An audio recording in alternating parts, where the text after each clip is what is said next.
statements that day were BS. Saying, I mean, you were on the phone with him. While you were on the phone with him, I was getting the shit kicked out of me, almost losing my life. The way that he, saying this is what happens when you steal an election. Go home, I love you. What the is that? You know that man? That came from the President of the United States. McCarthy defended Trump at various points in the meeting. He wasn't watching TV, he wasn't with his family. He knew what was going on. He knew what was going on. He knew they were fighting for hours and hours and hours. It just, it doesn't make any sense to me. I guess that moment, and I don't know, I wasn't there, but I'm just telling you from my phone call, I don't know that he did know that.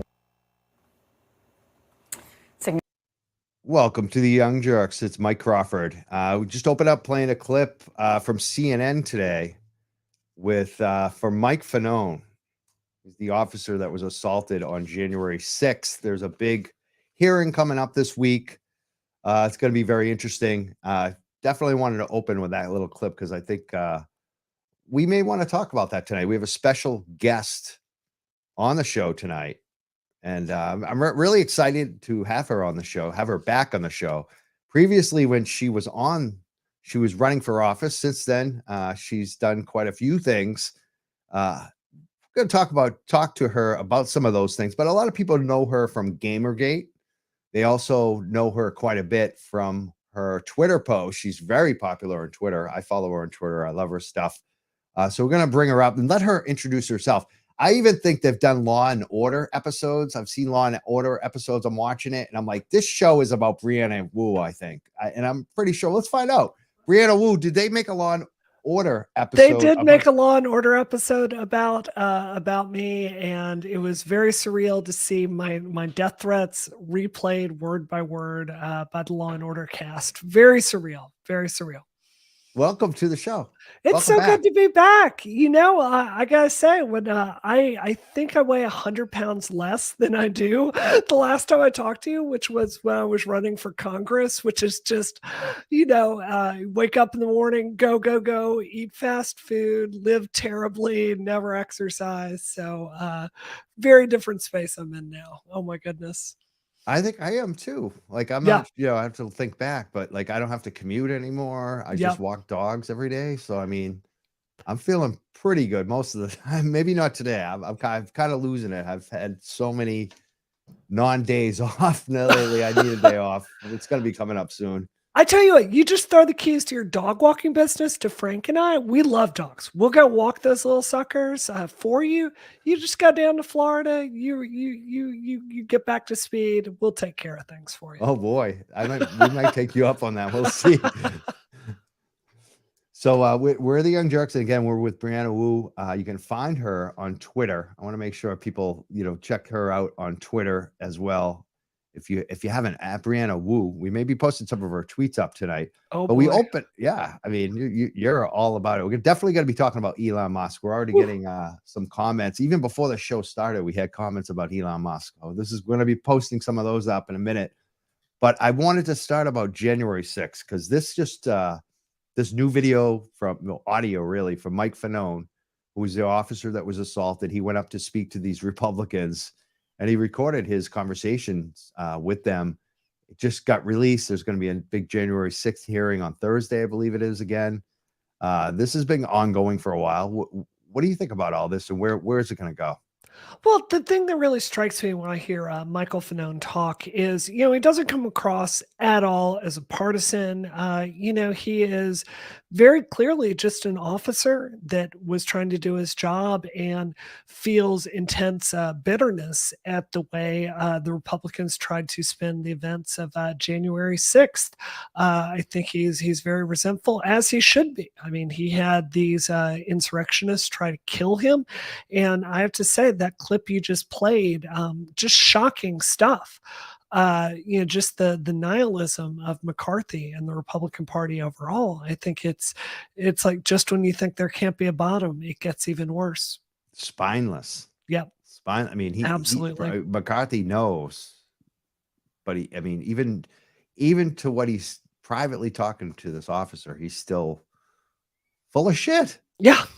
Like, I don't know how they can do that. Like, knowing who Michael Fanone is and what happened to him, I don't know how you look at victim or even their families. That, you know, the mother of Brian Sitnick, if I'm saying his name right, the officer that was killed was also standing right there. You also heard her audio. I don't know Yeah. how you lie to both of them. It just I mean, I think it's a character fault. I don't know if you read John Boehner's book, but you know, he did not have many kind things to say about the Republican Party overall. And you know, their stories have come out about McCarthy just, you know, just he seems to, even by Washington politician standards, to be a fundamentally dishonest person that is interested in power. And yeah, I was thinking, I'd love your take on this. I was thinking about this today, about how I couldn't remember the last time I saw the Republicans running for office on an actual policy or trying to accomplish something. You know, when I was a kid, you had the, you know, free trade, low taxes, low regulation Republican stuff. And today it's just culture war stuff. It's just trying to own the libs, and you've got transgender stuff, and let's go Brandon, and just all this inane stuff yeah. that has nothing to do with governing. I mean, it's truly shocking.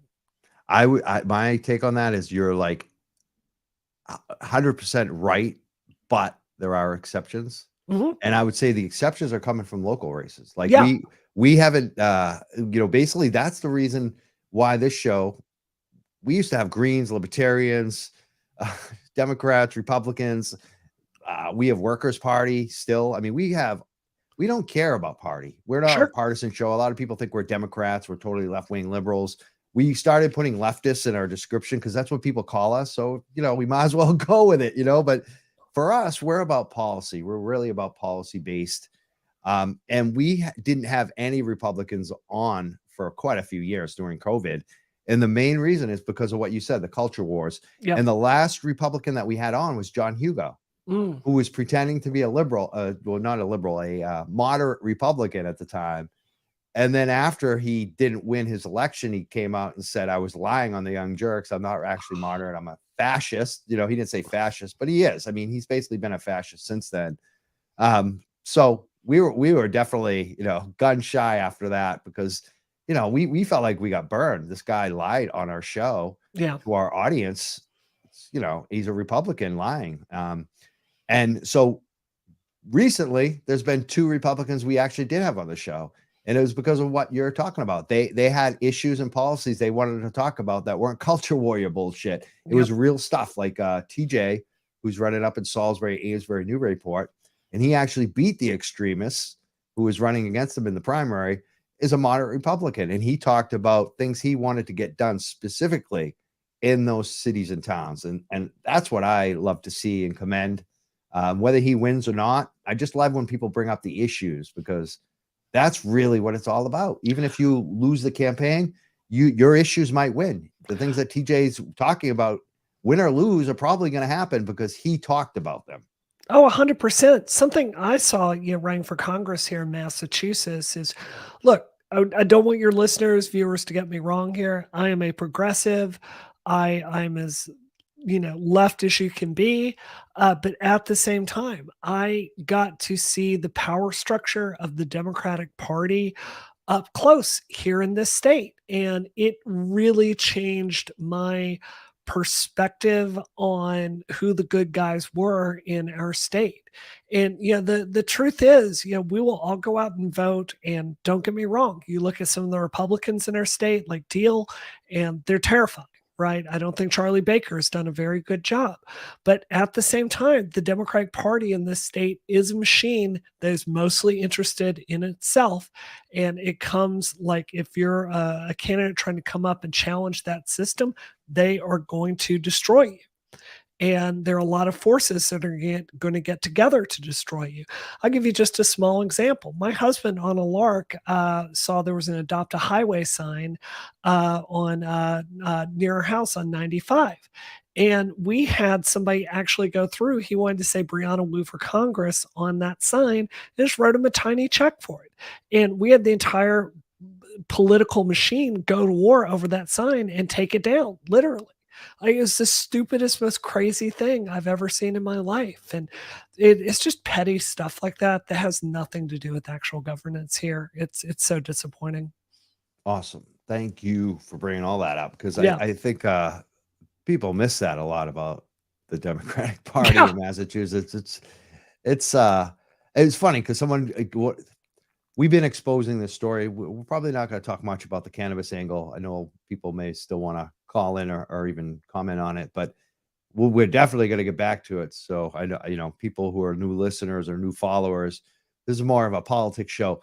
But recently we've started to uncover some stuff, and a potential whistleblower from another dispensary, an employee who is a Republican, was Yeah. like commenting on the YouTube that we'll never expose the Democrats in power because we're leftists. And it's like, dude, we protested at Robert DeLeo. We protested the King Democrat at the time in the state about cannabis. So, we don't care about what party you're in. It's How just, many times did you have me on against Lynch? I mean, it was like 5 or 6 times, if I recall. I mean, you were not beholden to, no, you we're the know underdog. Yeah, 100%. You're not Yeah, up there on we Beacon don't Hill. go with the Yeah, underdog campaigns. That's what 100%, people have to 100%. realize. It's usually we like the challengers usually.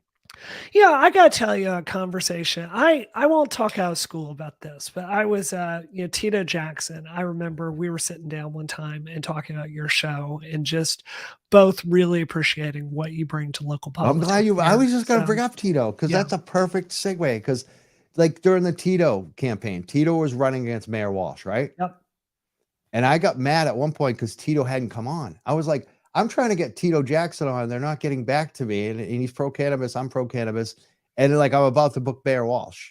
Oh, And I had a choice to choose between, honestly, like, I don't know if I would have definitely got Mayor Walsh, but there was a good possibility I would get Mayor Walsh. But if I had Tito on, it wasn't going to happen. yep. And when Tito finally got back to me, when his people realized what was going on, what I was saying online, they got back to me like that day. They called me and we booked it. Like, I was like, I want Tito. Like, you know what I mean? It's like Yeah. people, we make choices on this show between power brokers all the time. And usually we go with who's better on the policies. We don't go with who has the biggest name or who has the power. Sure. I mean, this is one of the reasons, to be really honest with you, that I haven't run for office again, and it's with my current job, I run a progressive PAC on the national level. We give out tons of money. I mean, we invested $250,000 in Nina Turner's race, right? And we're getting to do big, important things. So yeah, the irony is today that financial hurdle of running for office would be so much easier than it was back when I was, running for office here in Massachusetts. But the conclusion I've come to is that, I live in Dedham, so I live in Massachusetts 8, and, the chances of me not just running against Stephen Lynch, but running against that entire power structure there, I've come to the conclusion someone like me cannot beat it. So, when he finally retires, we'll take a really good hard look at that. But until then, it's just people need to understand you're not running against left versus right. You're running against a power structure in this state that is benefiting people that are not you. I mean, look at the T. Look at the infrastructure in downtown Boston. Look at housing costs. Look at your rent. There are all these systems here. They're just flat out failing. And it's there's no one to point out besides Democrats. I'm sorry. The ones who have been in office the longest, usually. Yeah. We have a telephone number if anyone wants to call in. You have any comments or questions? It's 978-560-3155. We're speaking to Brianna Wu. She's run for U.S. Congress. She's a well-known tech figure. She posts a lot about tech and politics on her Twitter, which I find really interesting. I love to follow you on all of it because I get a lot of information and just perspective from you that you don't get anywhere else. And I know you have a huge following because I think people really do like what you post about and the info and the knowledge that you bring. Tonight we highlighted, we're promoting the show, that we want to talk about Elon Musk, which I don't know where we'll go with this, because you are like one of the biggest Elon Musk critics out there, Yep. consistently hammering this guy, calling him out, and it's so good, like something so delicious when she posts it. To me, like it like shows how much of a kind of a fraud he is. He's really kind of fraudulent. He's kind of seedy. He's kind of a bullshit artist, huckster.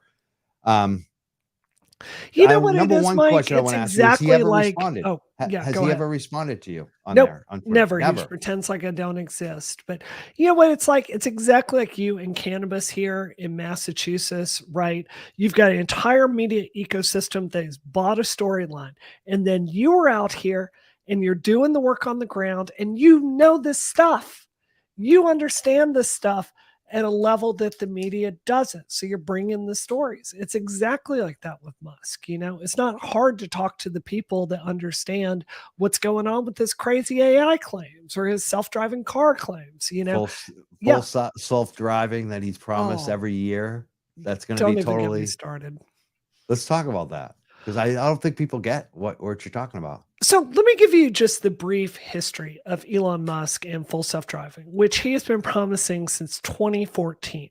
So people don't know this. At a certain point, he partnered up with one of the best known, basically computer system companies in the entire world for assisting them on Tesla full self-driving. And to just tell a story very, very quickly, eventually they broke that partnership because Musk wanted to go so fast and not think about regulation, and he wanted to basically take risks, and it was past the point that this major partner was comfortable with. So when you were looking at the alternatives to full self-driving by some of the competitors, like say Super Cruise, which is an excellent system, I think it's the best on the market, understand that they are making different choices in favor of public safety that Tesla is not. Tesla puts this full self-drive product out there, and just go on YouTube, Google this, do full Tesla FSD crash or crazy or something like that. You're going to see videos of Teslas doing terrifying things, which is frankly why they're under investigation right now from the National Highway and Traffic Safety Institute. This is a system that deserved a lot more scrutiny than it's gotten. And I think the media is starting to wake up on it. Got a comment. Elon is a fraud, lying about fake rockets flying into fake space. That's all I need to know. Is that true? What is that one about? Is that a different one with SpaceX? I'm not that familiar with that claim with SpaceX. I want to be clear. I've mostly followed Tesla and the robotics. So I want to be clear. I'm not that familiar with that with SpaceX. But this day and age, if you're still in chat, tell us more about that. I'd love to know more. And the full self-driving, I've noticed, like what you talked about, those other companies, they have extra sensors like LiDAR that are more expensive. And so Tesla's really kind of try to cheapen the cost of full self-driving, but it comes at the great expense, and the risk level is off the charts because of that. That's exactly right. Elon, there are stories that have come out with Elon insisting in meetings that, hey, you only need 2 eyes to drive. Let's just have 2 cameras in the Tesla. And meanwhile, the competitors are out there doing millimeter wave radar and LiDAR and all these detection things like the parking sensors. Tesla relies merely on optics, and it's a great way to save a few bucks on your car, but it's not a really reliable way to have redundancies about what's all around you. To give you an example of this, I'm a motorcyclist, and it's true that being on a motorcycle is mostly a visual skill. But you sense things with your hearing. You feel the vibration of the road. You feel the wind going past you. There are all these other sensations that come into play to keep you safe. And it's exactly like that with autopilot. They made a decision to basically put cheap sensors in the car, and it's going to have a cost in lives and public safety. We're talking about Tesla. We're talking about Elon Musk. We're talking to Brianna Wu, who is an expert on a lot of these things, especially the technology. I wanted to ask about the big story about Elon Musk. He's buying Twitter. How bad will it be? What do you think? Well, I think I'm not really sure he's going to buy Twitter. I know that he came out very aggressively last week and said, "Hey, y'all, call off the lawsuit. I'm ready to do business. Let's settle." But if you look at what he actually said and what the lawyers actually said in the fine print, all of that is dependent on him finding financing, meaning external financing for what he wants to do with Twitter. And the reality is, his stock price with Tesla has plummeted so much this year that there's a very real possibility that if he were forced to buy all of that himself, that he could lose a majority share of Tesla. So, personally, I am of the opinion he's just trying to buy time for himself, for either Tesla stock to go back up or for him to find external financing. This is a continuous story with Elon Musk. You can go read Edward Niedermeyer's fantastic book, Ludicrous, on this.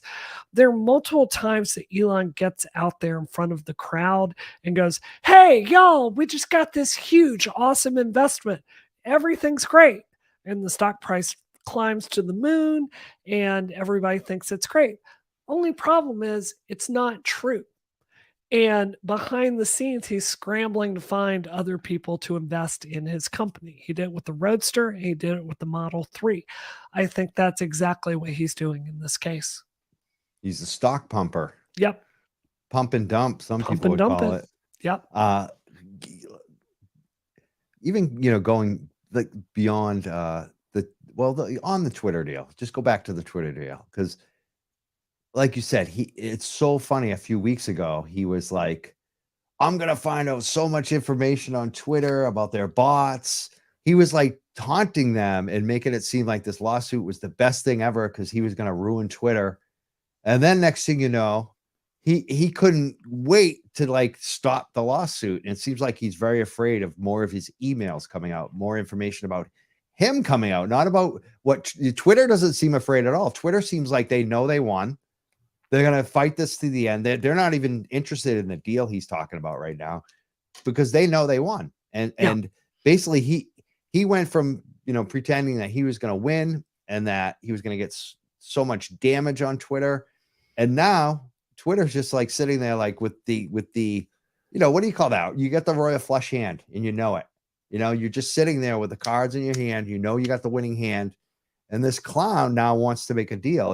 And I don't get how people don't see through that. Like to see the change in him over the weeks. Like, why do you think that people don't pick up on this? Like that he's so full of shit. I think that's a really good question, and I want to tie it into one of the comments we just got in chat. This is from somebody that doesn't have a name that they posted, but this is what they said. The Mars colony vision is a snake oil tactic to get more investments from the gullible. If you were to buy a colony there, it'd be a foolish way to live for residents. This is how this ties into the question you just asked. Musk goes out there and he's pulling the Robert Heinlein like vision of the future that he puts in front of people. Think about what he promises: AI, self-driving cars, rockets, living on Mars. This is what he's selling. This vision of the future that is like it's from a 50s sci-fi novel. Chips in your brain to help you surf the internet. The only problem is none of it works. I had a very, very viral tweet last week where I'm watching the Tesla AI Day and they bring out the official Tesla bot. And you've got 4 people trying to hold this robot down, this like jerking to the side. They were like moving it. It looked like a movie. It looked like the movie premiere where they bring out like R2D2 and R2D2 is not working. So they're pushing him along. It was like a joke. It was embarrassing. This is what Elon does. He sells and hypes the Tesla stock price based on these visions of the future. And then nothing works out in actually getting us there. The truth is Tesla is currently valuated more than every other car company on earth, even though they sell a fraction of that number of cars. And really ask your listeners out there, think through this. Do you really think Tesla, when there's more competition coming in the EV space than ever before, do you really think they are worth more than Honda, Toyota, BMW, Porsche, Ferrari, Lamborghini, like every car company on earth combined? Like, are you really that sure that in the future they're going to have that much more of a market share or like an interest in the technology there? It just doesn't make any sense for the stock price to be where it is, which is why he's backed into this corner. He has to keep promising crazier and crazier things, which is why we're getting this stupid AI Tesla bot. So, eventually I think the media is waking up. I think they see the emperor has no clothes, and I think eventually the stock price is going to tumble back down to earth. I'm starting to see comments attacking you online. How do you deal with that? Because from Gamergate, I Oh mean, you boy, had what do death we have threats, you here? had police involved, the Hired her FBI. husband to do a legal review, saying it was cheaper than hiring outside attorney. So let's go through this. When you run a pack, you have to account for people that come in and volunteer. If it gets above I believe it's a $250 limit. There's some limit to that. And Frank did a whole bunch of work for my pack, helping me out with a few things. And we put it in for legal review in the FEC filings. This is what happens when a bunch of dudes on Reddit get together and go through everything in your life to try and make you look bad. It's the It's cost of bullshit. Oh, I believe it's you. I know bullshit. all Yeah. about it. Yeah. They make up shit. Like, that's why I have to now tell people about who I am, because they make shit up and it's like so obvious. Like I used to not have to talk about who I am and Yeah. my stuff, but now I have to because they just make up shit. It's crazy. And it's and we're talking about this guy here with the scam allegations. We having worked on campaigns and just being familiar with all the campaigns that we have on the show. I know, like, a lot of times when you're trying to do this kind of paperwork and stuff, it's hard. And number one, you want someone who will do it and that you trust. Yeah. If they fit the bill, like, what does it make a difference on that? It's just kind of silly.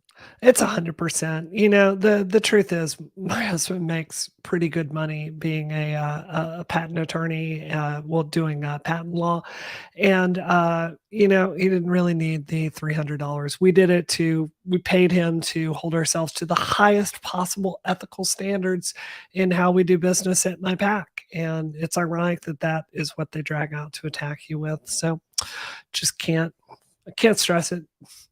So how do you deal with all the bullshit? 'Cause, I mean, I've been you've had dealing with this since Gamergate. I mean, there's so much crazy stuff out there about me. The craziest thing I've ever heard is I can't actually develop video games or program, and Frank did it all for us, even though Frank literally can't even update his iPhone. So, it's I'm laughing at that because I know Frank's not a tech guy. It's so funny. he's a great guy, just Yeah. doesn't know much about technology. Right. Which is, probably a good thing. Some of us, we wish we knew less. Oh Our my phone God. number, 978-560-3155. If any of the trolls want to call in, they always talk big online, but they never call in. They're all a bunch of cowards. I Let's would do love it. battle. Call in. Let's Let's go, do boys. it. Let's Let's do do it. it. Cowards. The funniest thing is they say that I try to intimidate people's free speech. There was this protest that happened, and I ran over to the guy because I want to record. I'm trying to film a black female candidate for treasurer who I supported, and they shouted her down. They were circling her. So I want to know why. I ran over to the guy, and these other guys are claiming that I try to shut down the dude's free speech. And it's like, no, you try to shut mine down. You were intimidating me, number one. But it's like have the balls to call in. Let's see if we try to shut down your speech. Like, we won't. Like we love to have these debates, but you're cowards and you won't have them. And that's a perfect example. That day, you all were afraid to talk. You were afraid of us. And it wasn't because you tried to make it like I was trying to intimidate you. That was clownish. You're afraid of a battle of ideas, of actually having a conversation. And on that tape, on that video, a lot of these guys, they'll notice I never raised my voice. They did, because they couldn't compete with the ideas. They couldn't compete with an actual real discussion. And that's all we do on the show. And that's why they're a bunch of cowards. They'll post their comments online, but they won't actually call in. Keyboard warriors. We're it's I sometimes worry. We've got a whole generation of very young men, and God bless them, but you're really angry online, and then you meet some of them in real life, and it's just not really the macho persona that No, they're sometimes they can not. throw up. They're babies. They're the biggest babies around. They cry, like they make up stuff. I couldn't believe it. It was like, I was like, are you kidding me? Is this really happening right now? You're trying to say I'm bullying you? Like, Oh my goodness. and there was two of them. There was one of me. Like, I had a little doggy I had a little dog too. They were trying to say I was intimidating with the dog. This dog never bit anyone. He did growl at them because they actually were trying to taunt the dog. It was like, and again, if I'd known that this was going to happen, I would have had that dog that day. But the folks out there are they're looking for it, and they're the biggest wimps of all. They create the confrontation when someone responds, oh my God. It's like, here I am. I got my camera. I want to know why you're being a jackass. What I'm gonna do? I'm gonna get a voice changer. I'm gonna call into the show and just argue with you for no. I'm gonna. I wish somebody would. They don't do it. They're a bunch of cowards. They'll sit there and snipe on the. That's what they do. They post a comment on the YouTube. They always do that to us, and they do it to everybody. I mean, this is the cowardice of what's out there now. Can I tell you a super quick story about this? Actually, this is from Gamergate. So my phone number leaks, and I swear to God, this is true. My phone number leaks, and for the entire summer when Gamergate is going on, I'm getting these phone calls like, Brianna Wu, you're gonna die. I'm gonna fillet you alive and cut your skin off your body. It's just blah blah blah. And eventually I'm like, you know what? F this dude. I call the police. I like do a back trace on it, and I'm like, look, here's 20 death threats this dude sent me. Go find it. And like the things like, you're never gonna take away my video games. Feminists, get the hell out of the video game industry.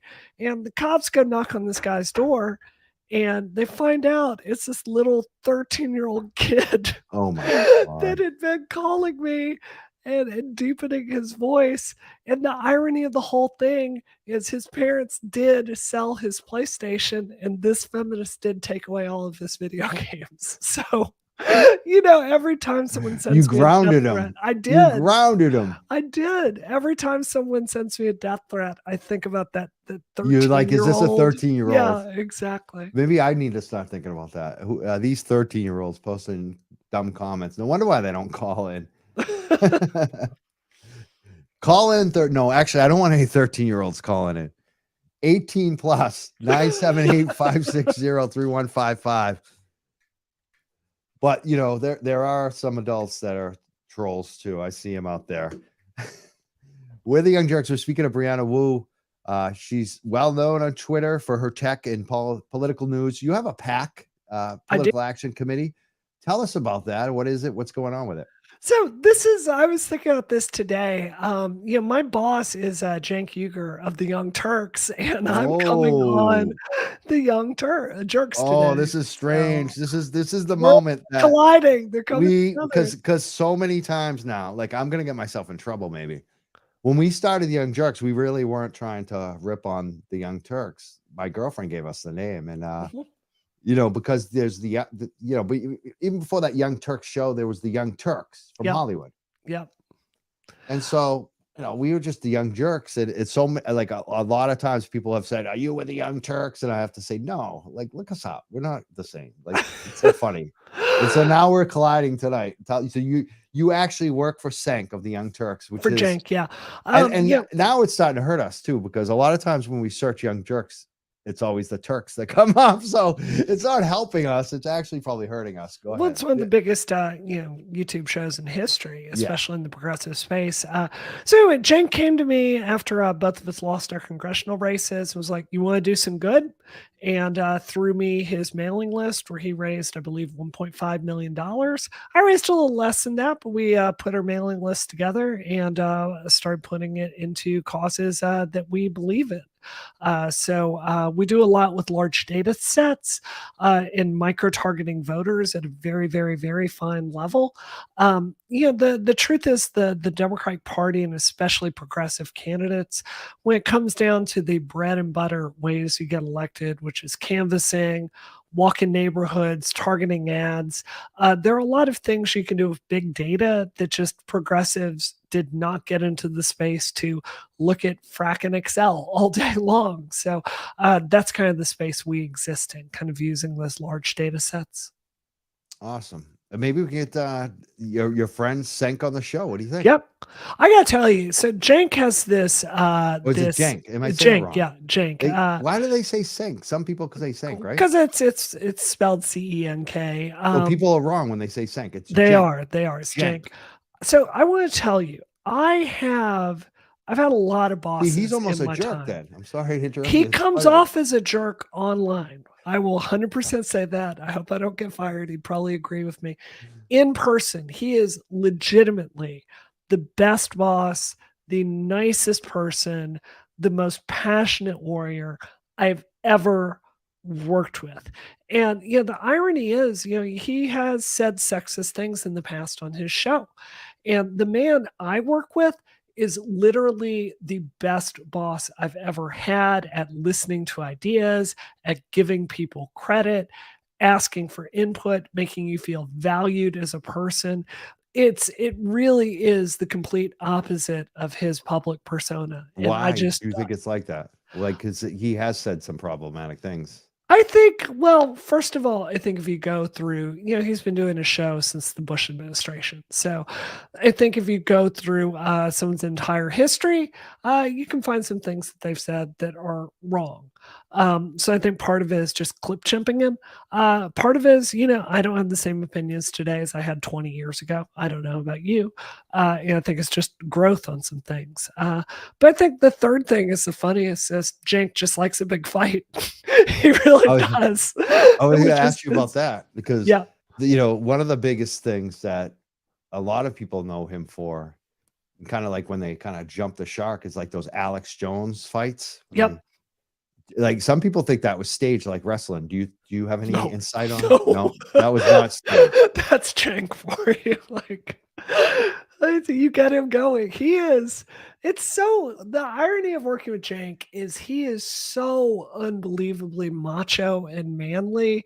That's why more I kind than of like any- him. I know.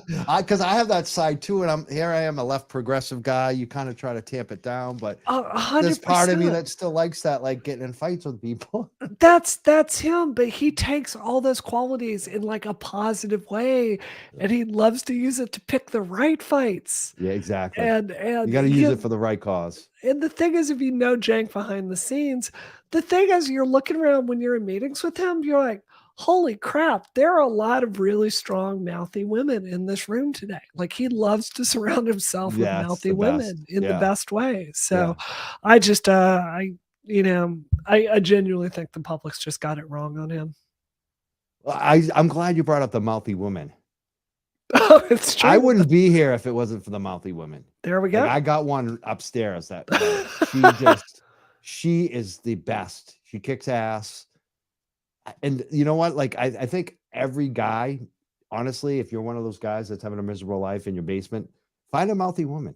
Yeah. Like some of them make you better and that will challenge you, like in a good way. Like on my show, like I've had a lot of issues, like in terms of I had a speech impediment from day one, and she actually was the one. She's a professional, radio voice forever. So she got hired by a network to create a show, and she cast me on that first show, and she destroyed me. Ooh. She ruined me every single week, and I just listened, and I picked it up, and I listened, and basically her thing was listen back to your tapes. Yeah. Yeah. And eventually you don't need me to bash you. You just bash yourself. That's what I do now. Now I don't even ask her to listen. You know what I mean? So, I mean, you gotta, and that's just, I feel like that in life. Men are better when they have a mouthy woman around. So I want to ask you about this. It's off topic, but have you followed this Andrew Tate thing at all, or the Fresh and Oh, Fit podcast? I I saw mean, some of it. I mean, well, tell oh, us about it, because this guy's really gross. so yeah. Long story short, He's you've a got guy I want to punch in the mouth. No, and kind I'm of a not jerk, violent anymore. kind of When a I like to jerk. fight, I like to like legal wrestling. I'm a wrestler. Go ahead. 100%. No, it's basically there's this guy that is I mean, let's be honest, a pickup artist, like a kind of far right figure that has this wildly popular podcast, to the point that these really young boys are listening to it and like telling girls in their elementary school to go make them a sandwich or to shut up, a man is talking. I mean, just not a great example for young men to emulate. And it's part of this bigger rise of this basically misogyny being repackaged for Gen Z in a way that I think is unfortunately very appealing. Like Andrew Tate, I don't like him, but there's no question he's got talent, and you can't take your eyes off of him when he's speaking. So, there are the platforms out there really wrestling. Like, what do we do with this? He's saying things that are clearly against the TOS, but it's also wildly popular content. I mean, how do you deal with that? What are we gonna do? Because this has become the big issue. But before we do that, there's a little correction. Someone's giving me a correction. Young Turks isn't from Hollywood. It's from the revolution transforming out of the Ottoman Empire in the zeros of the I don't even know what years it was, but I was a history major. I'm aware of that. I'm not aware of the dates, the actual dates, but I knew that. It was called the Young Turk Revolution. Yes, it was. Cenk has actually gotten a lot of blowback from that name. Yes, and I didn't want to bring that up yeah. because of that, actually, because it was kind of Yeah. like another, I've- another. What do you call that? A den of rattlesnakes, or just another thing that. I mean, it's been covered on his show before. He Yeah. genuinely didn't know when he named it, and now it's too late. So Yeah. there it is. It's like me, Young Jerks. Like I couldn't come up with a name. My girlfriend gave me the name. I liked it when she said it. We just ran with it, and there's been a lot of times I've wanted to like change the name or do something else, but like we can't get away from it. People know us by it, like so it's tough. I don't know. I think Mike Crawford. I think more people know you, the person. Like, that's just my Maybe. point of view. That could be a good point. Maybe we'll see. I don't know. Right now we're the Young Jerks, unless people pay us to change our name. I'll say that way. There we go. I've wanted to ask you, do you ever think about doing this Twitch thing? Twitch? Yeah. We're on Twitch now, but no one's following us. Like, I'll look for you over there. Share us on Twitch. So much time on Twitch. We don't promote it much. We just started over on Twitch, but like we can't figure it out. We're like, no one's following us. Every time we post a live, broadcast, there's like nobody listening on there for us. So I tell you what, dude, I will. Sure. I am one of the fastest speedrunners in the entire world with Princess Peach and Super Mario 2. So we'll get me on your screen and we'll point the camera at my video game setup, and we'll just talk politics while I'm doing a little speedrunning with Princess Peach. Oh, I love that. Get on some Twitch action. I like video games, but I don't play them anymore. I just don't have them in the house. I used to I did all that stuff in college and even after, but it's tough because it's for me. I don't want to waste time, and I know I will. But you're not wasting time. You're experiencing but some of the best stories ever made. Oh, don't even get me started. Yeah. Some of us have issues with time management. Maybe video games don't help. There we go. What else do we want to talk about? There's a lot of other things we could be talking about. Well, you mentioned pickup artists. Yep. Because it's so strange that so many of these YouTube sensations and like on the right are like former pickup artists. You know about Mark Dice? He used to be a pickup artist. I don't. Tell me about this. You know who Mark Dice is, right? No, I don't. No? Oh my God. Oh, Mark Dice is like an Alex Jones guy. Ooh. He's one of those. He's got a big YouTube following. He calls out the Bohemian Grove and all that crap. He's just one of those. The Hollywood Illuminati. He's one of those. It's just funny that he's a former pickup artist too. Like it's just funny to me that the people that the right trust on YouTube and these platforms are people who teach you how to con women. Yeah. Like maybe they're conning you, right winger.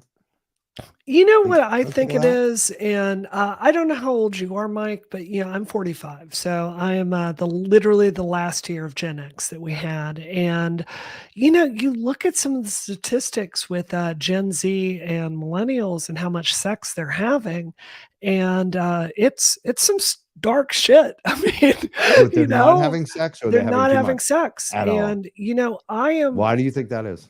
I have a theory, and there's a lot of data to back this up, that once Tinder came along, you have a marketplace where women can go and pick up their phone and swipe, swipe, swipe, swipe. And when you're breaking a man down, women really do hold them.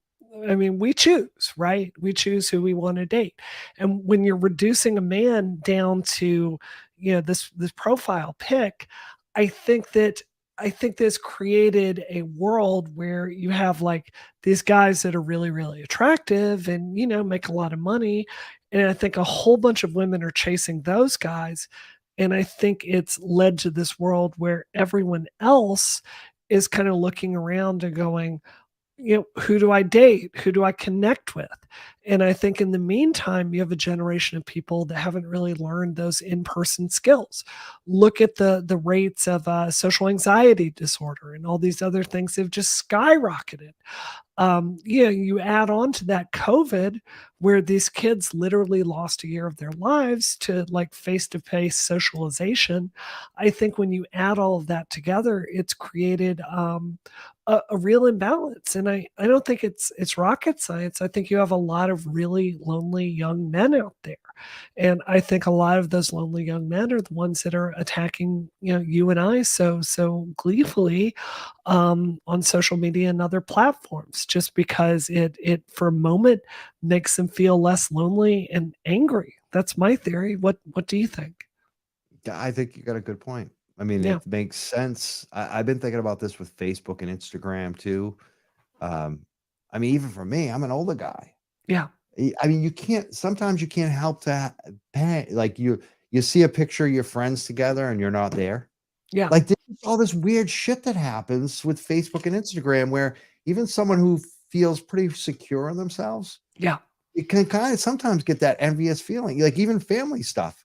You're like, "Oh, I didn't go to that. I should have been there." Like, you know Yeah. what I mean? Like it may be your fault. Maybe because you chose to work that day. But whatever it is, it's kind of like you're looking at other people's lives and you're kind of comparing them to yourselves in weird ways. And there's all kinds of weird mind fucks that happen too. Like we had something happen here today at my house where we're like trying to judge someone's responses on Facebook to figure out what it means. You know what I mean? It's like Yep. because we don't know. Like we're all kind of, and most of us assume the worst, right? Yeah.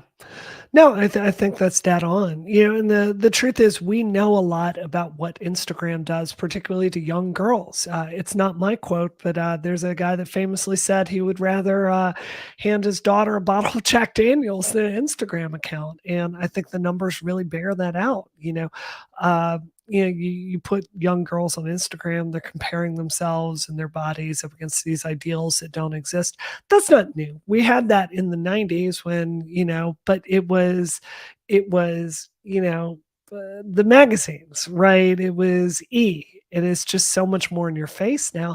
I just think our brains are not wired to be able to accept all of this. So, it's just a fact. This generation is lonelier and has less sex and has fewer like close friends in real life than mine did.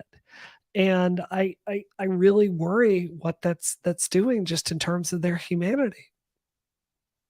It's so strange to think that we need to encourage young people to have more sex. I mean, that's like kind of where we're at, but it seems real. Like that's a reality. Like that's a measuring stick. I think you're right. I mean, it makes total sense with what you're saying. I think it's really not about the sex as much as it's about the human connection, right? Like, I mean, I'll cop to it. My 20s were about going out to the club and having a real good time, you know. And I think that nowadays you've got that dopamine hit in your pocket all day. No judgment. They didn't ask to be born with this technology, but there's a pattern throughout human history. It's like first we discover technology, then we discover the effects of it. For Vietnam, for instance, this was the first war where we had really packed these extremely powerful weapons down to, the modern rifles to a point where you could just carry it around the jungle very easily. And they went and found that it had literally it made the people feel like God. It made them overconfident in combat, which is what led to many of the casualties we had. We discover technology, then we learn what the outcome is with it. And I think we're doing that with social media. And we're way behind. I mean, seems like people are starting to talk about the effects, but Yep. like starting to talk. Like there's no real movement to do anything about it. Like, and what can you do about it? Like, how do we fix this? Like, can it be fixed? Is there any kind of solution? Like, how do you change it when technology just rules? I mean, So you said you were a history major. I was trying to think about this the other day. Is there any example you can think of in human history where we've invented a technology and then have decided it's too dangerous and have stopped using it? Because I can't think of one ever. no. No. I mean, nuclear, we still use it. I mean, that's really what we think of as like the most dangerous, right? Yeah, but we regulated it, right? We Yeah, still have it. we do regulate it, but I Yeah. mean, there's other weapons too that are very, very dangerous. That Yeah.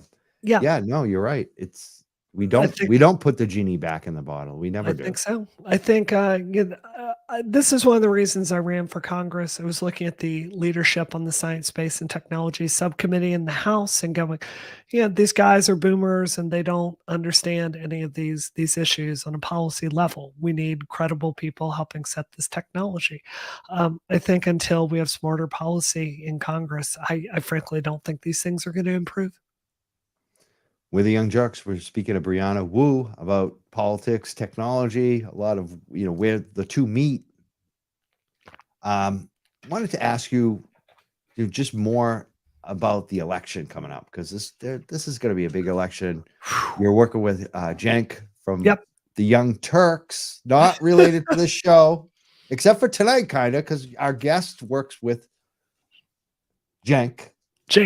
So many times I've had to tell people we are not related to the Young Turks. Now it's really getting confusing because we have someone on that actually does work with the Young Turks. So this is interesting.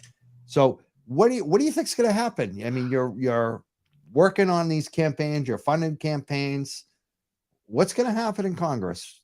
So this is my belief. I personally think that women, and specifically young women, are so much more pissed off than I think the polling is representing.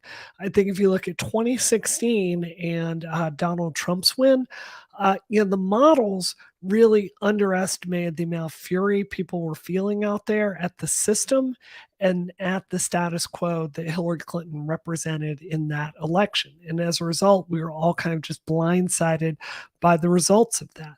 I think in that same way, polling, which, it's a dirty little secret, but polling has become much, much less accurate in the last 10, 15 years than it used to be. It's a dirty little secret, but polling is not so good. So I am of the belief that when we're going through and doing these polls on all these races, I think we are really undercounting the determination that women, and especially young women, have to go vote based on this abortion horror that has happened with Roe being overturned.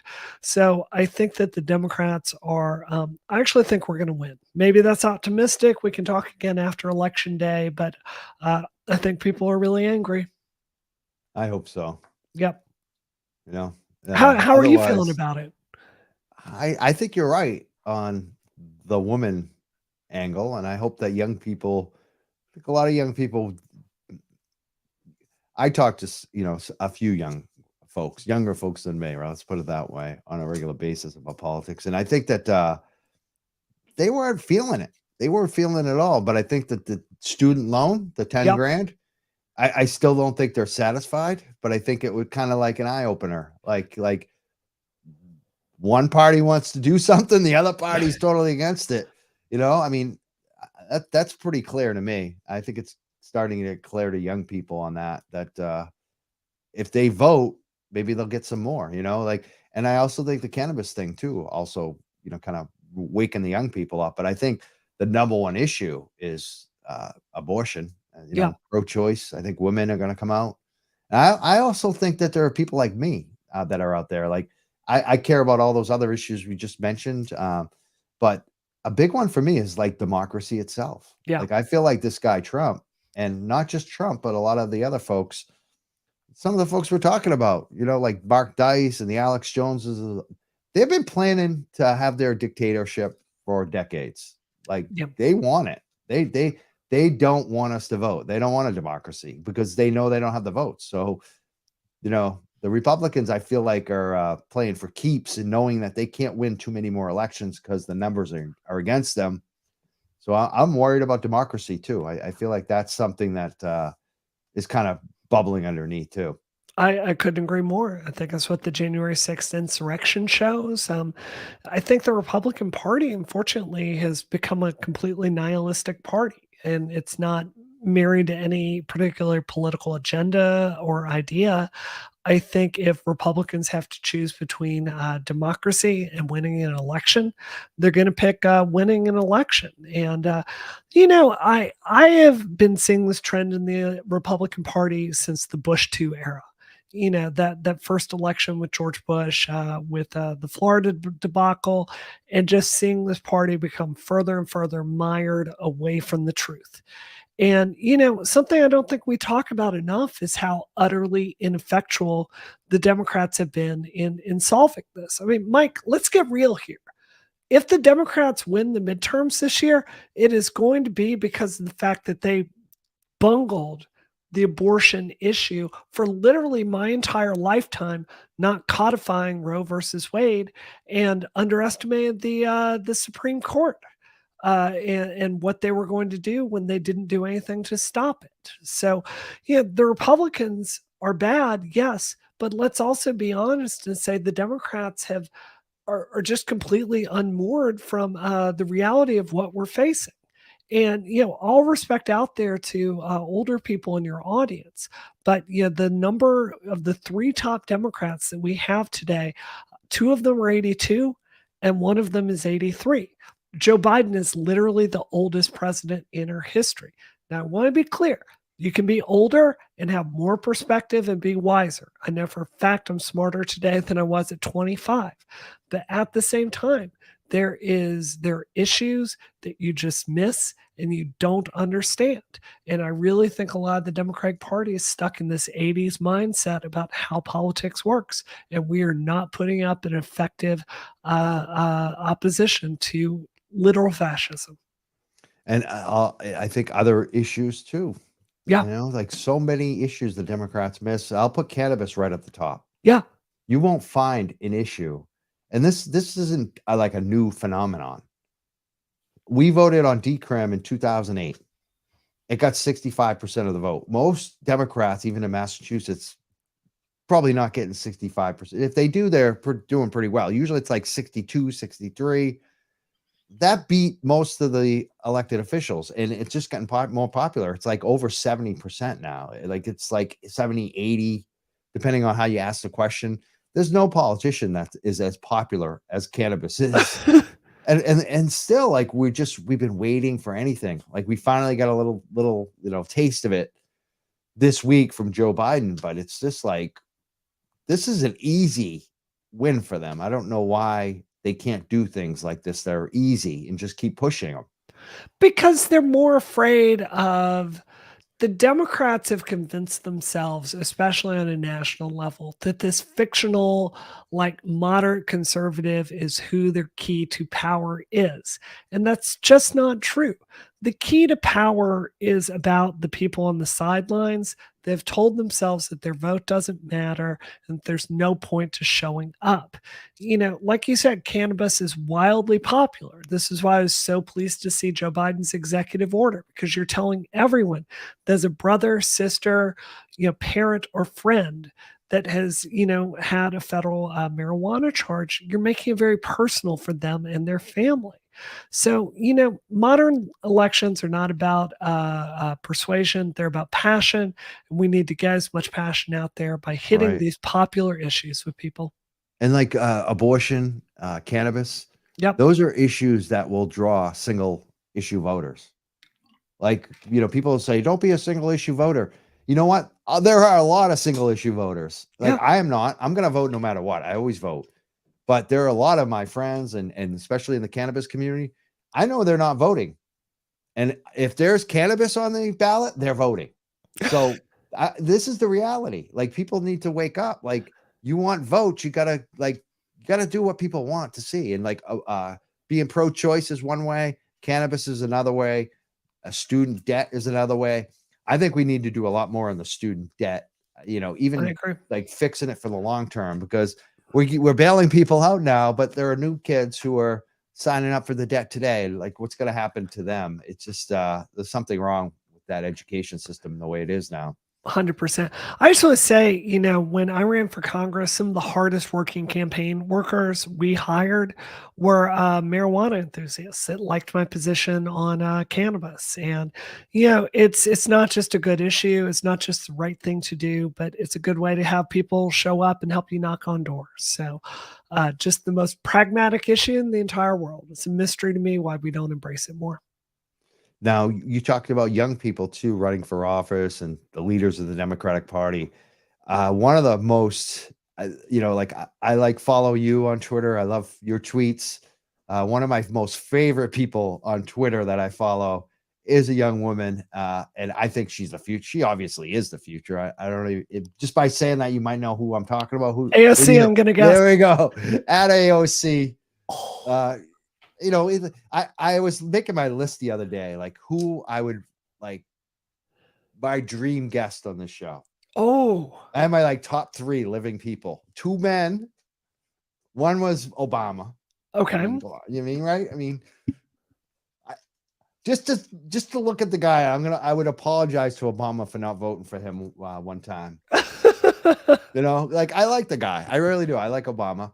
And I know some people are going to be crap for some of the things he did in war and things like that. You don't have to agree with everybody on everything, people. All right. But like another one I was on my dream list is just because I like their, music and stance for so long was Eddie Vedder. I'd love to interview him. Ooh. And then AOC was on my list. Those are my top. I don't think any of them will ever happen, but if any of them would happen, it'll probably be AOC. You know what? I think you could do AOC. She does do a too, lot of actually. smaller media. I mean, Yeah, she I know. does. What I love about AOC is the integrity and the honesty, and how just she's like, they used to call Reagan the great communicator.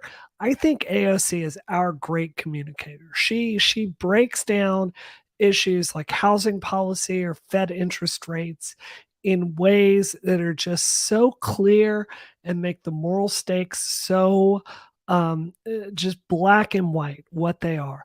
And not always even partisan. Like she's talking about issues that affect all of us on both the right and the left. I really, I'm going to use a strong word here, but I resent that Nancy Pelosi and a lot of the party leadership has not taken her up on her offers to help our party more with messaging, because she's so damned good at it. She's awesome. Yeah. She is so, both with her tweets, which I feel is even harder. Like, I feel like sometimes the tweeting is even like people underestimate that. For me personally speaking, sometimes is harder. She is good at both. She is so good. I mean, in those congressional hearings when she's grilling people, oh my God, she is amazing. She is like, I'm really impressed with her. I hope that Do you think she's going to run for president, and when? When can Oh she God, actually I run hope for so. president? I hope so. I think she needs to get a few more years on her. A 36, little right? bit more experience. I mean, she's old enough now, I believe, to run. But I hope she makes it to party leadership just as much because I think there's a lot of good she Imagine if can she do had there. Nancy Pelosi's Oh my position. God. Oh, Mike, don't even say that. She would, she'd do so much good. You know who I was thinking I See, really missed the other day? that's what we have to Yep, start focusing on is like great things that are going to happen. Like 100%. that could actually happen. AOC could actually end up being the House leader Oh eventually. my God. I You hope that imagine that? happens. That would be so good for our party. You know who I miss? This is going to be controversial. If you don't agree with me, you can let me know. But I think Al Franken I think he made some mistakes. I think he paid a price for it, a very serious price that plenty of other men did not. I miss Al Franken in the Senate. I want him to run again because I think every time he was in a hearing, he was the clearest communicator about what we were trying to do. And I think he was an excellent senator. And when you make a mistake, you should be given the opportunity to atone for it and move on. And I think that's where we are with him. So I hope he runs again.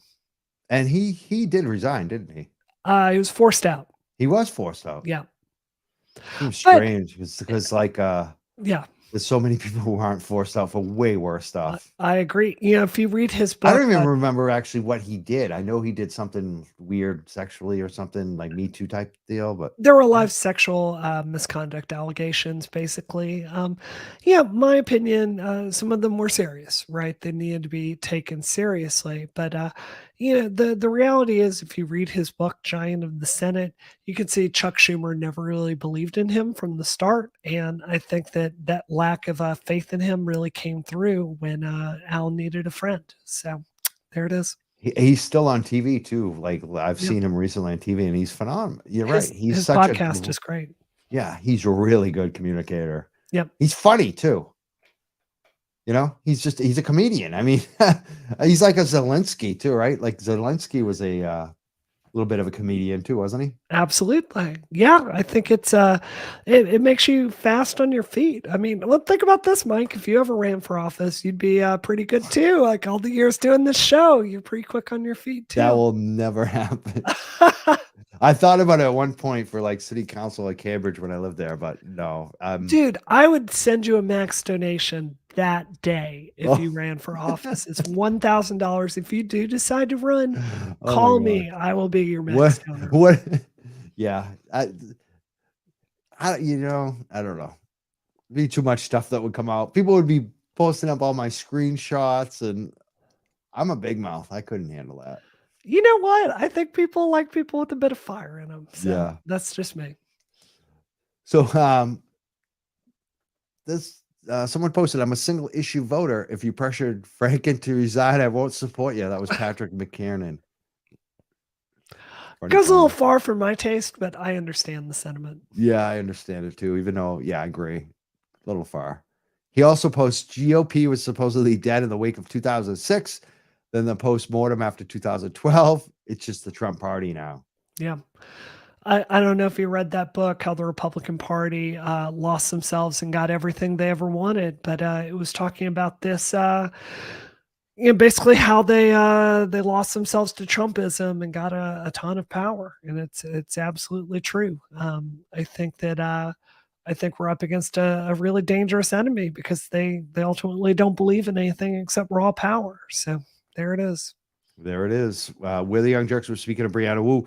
One of the last things I want to ask you about tonight is we started with Elon Musk, sort of actually after we did the January 6th thing, but he posted, he was like congratulating Kanye West on Twitter. Welcome back to Twitter, Kanye. And then Kanye threatens to kill Jewish people like the next day or something. Like, this is a nightmare. You talked about this other clown, Andrew, whatever his name is. Yeah, Andrew what do you do about these people? Because they have so much pull. Like, what do you do? What do you do about Kanye West now? What can we do anything? I mean, should we do anything? I mean, what? I I mean, just think it's like, I don't know. I I mean, hate the look, guy. I hate the guy. I really do. I do not like Kanye. I'm just going to put it out there. I'm not a Kanye fan. I think what feels Obama like- said about him is so true at this point. President Obama called him a jackass, which I think is neutral and accurate. Right. So this is I have two thoughts on this, Mike. I'd love to know if you agree with me on this. So at the Kanye Wests of the world, it's not just him literally threatening to kill a bunch of Jewish people on Twitter. Soon after that, you literally saw like attorney generals in the Republican Party coming forward and like defending those comments. I feel like his comments, it's not just about what Kanye says. It's if you don't take action on that, you're kind of basically telling the public that threatening to kill Jewish people is okay. And I think that's just not a stance that we can have in a free society. It's clearly against the terms of service. And I think that's the point that you need to be banned from those services. Something I do think a lot about is I think, especially for younger people, I think that a lot of them get online and they're keyboard warriors and they're posting this and that. And I think that they make mistakes. And a letter I get very often is people that participated in Gamergate and they're looking back on their actions and they're ashamed and they grow up and they write me to apologize. So I think I almost wish we could have a system where we could kind of give clemency after a certain amount of time for people as they kind of grow up and their opinions change and give them a second chance. But for someone like a Kanye in this case, I think he's crossed the line too many times, and I think it's time to tell him to hit the trails. And I feel like he should know better. Yeah. This is a guy with a huge influence, huge power. I always look at things like, for me too, and just other people I know, there's some folks that I know who are very famous right now. And I look at what they did before they were famous as being different than after, because they have the knowledge. You get so much more knowledge as you grow older and you have the experiences. And I agree with you. I think people should. When I was 17, I think I was a total, loser besides the sports activities. Like I was not a good kid. I was going down the wrong track. And it wasn't for the good adults that it actually did invest in me. I probably would have, stayed down that wrong track. So I think that environment means a lot to young people. And when they get exposed to a good environment and when they get exposed to good experiences, things can change for them. So I wish that for everyone. And I wish second chances and reform and all of that. But what do we do when it's Kanye West? Because Twitter's going to suspend him and then bring him back or ban him. And then he goes to Telegram or he goes to Parler or wherever, Gab. I don't know. He's going to end up somewhere. But the truth is, like, that happened to Andrew Tate, right? Andrew Tate got banned from legitimate platforms, and now he's over on Rumble, and he just doesn't get the views. Like, there's no vector for his message to spread like there is over on the legitimate services. So I think that it's unfortunate that these platforms reward people for being more shocking, more outrageous, more out there, say the most shocking things that you can. The algorithm rewards you for that. And then inevitably you hit a point where we need to step in and enforce the terms of service. So yeah, isn't that weird? How they're basically like, it's almost like they're giving you a gun. Yeah. With one bullet in it.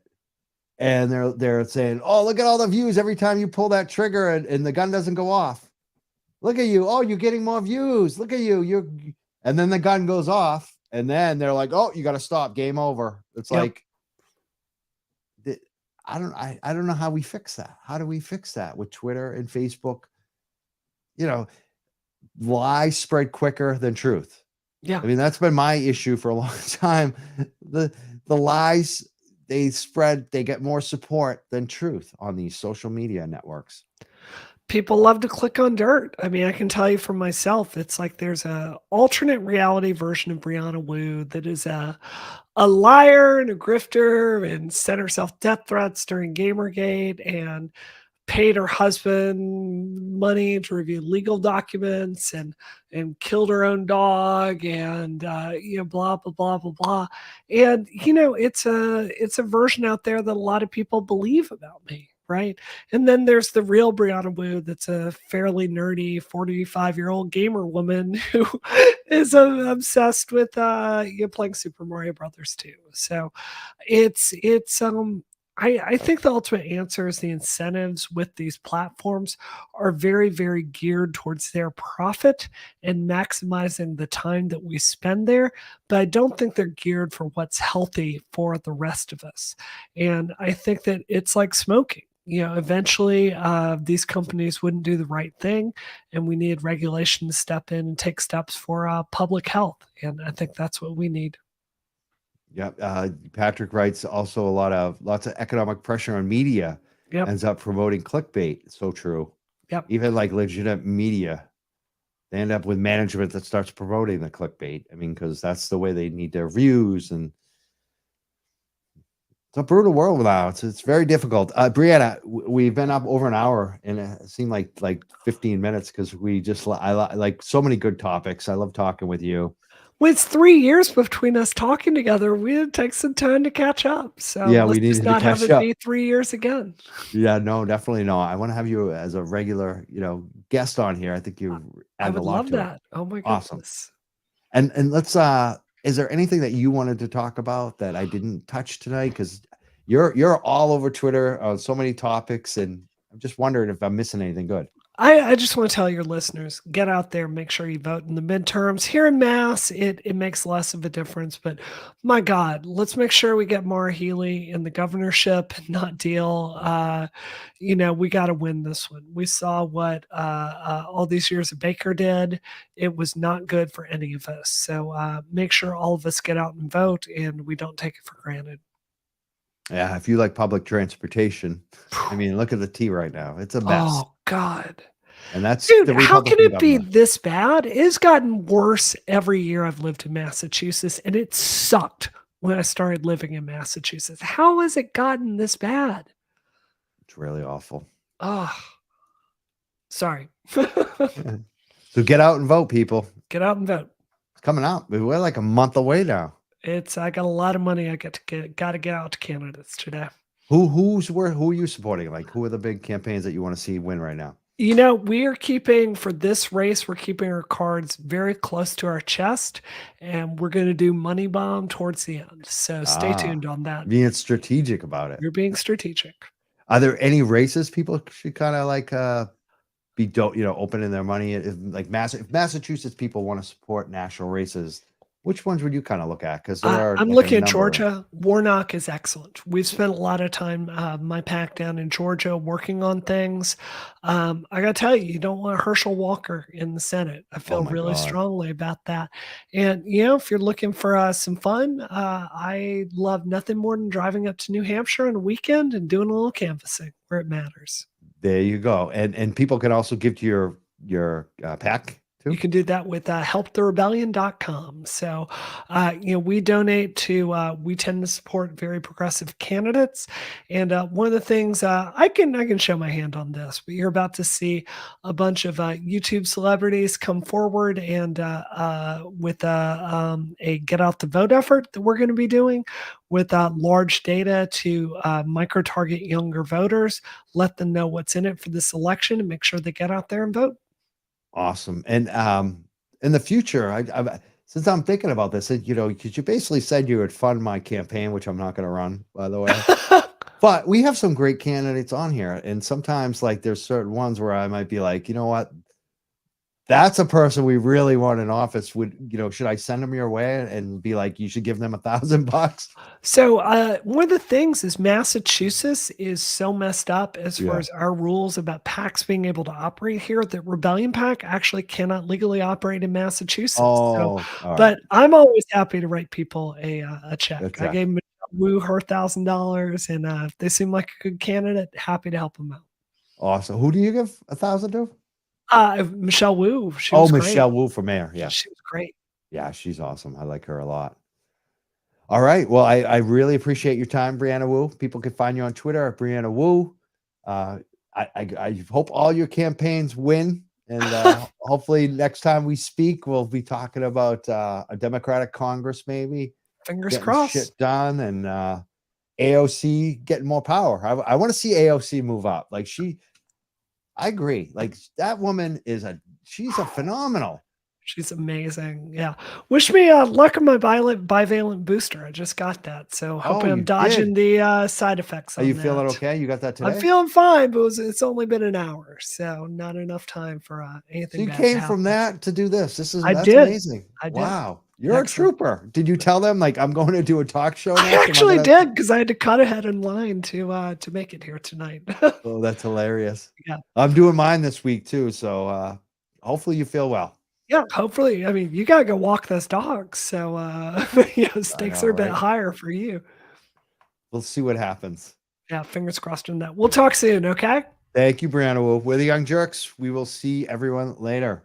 Mike Crawford checking out. I want to thank everyone for listening, subscribing, especially on Podcast Addict and Castro, to some of our new supporters and subscribers on there.